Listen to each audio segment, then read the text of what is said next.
Okay guys, so this is the update on the E36 M3. We've basically done quite a lot of work on the interior. So far we got the dashboard in. Basically I'll take you through there now. The dashboard in, the backboard is in, the rear windows are in, the front windows I'm just busy with a couple of more bolts, and then they're ready to go in. The mechanism's already in, so I'm just going to squeeze past here quickly. So obviously it's just the mirrors, that's something small, but the locks are all in, and I showed you how these locks look before. The bolts are all done, these are in nicely. We basically just paired it on the inside. This is the steering, sorry man, this is the window mechanism that we cleaned up, if you guys remembered back then. Carpet is in, the dashboard is in, we're starting to get the electrical in, the center consoles and so on like that. There's the backboard in. So we're just going to see what we're going to do with regards to the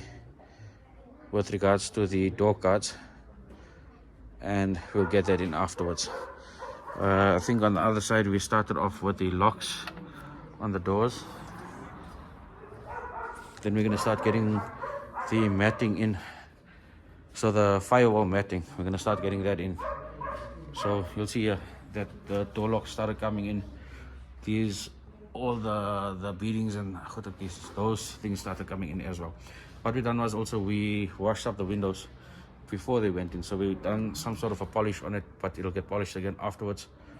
But you can see here the car is starting to take shape. So it's a bit awkward with where the car is parked to video it properly. Then we're going to start moving over. Once the interior is done, we're going to start with the rear. The petrol tank is ready to come in.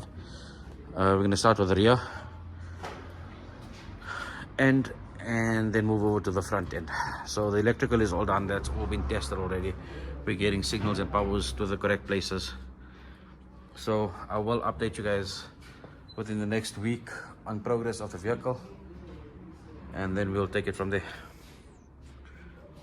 Please like, subscribe and share our channel, and follow this build going forward.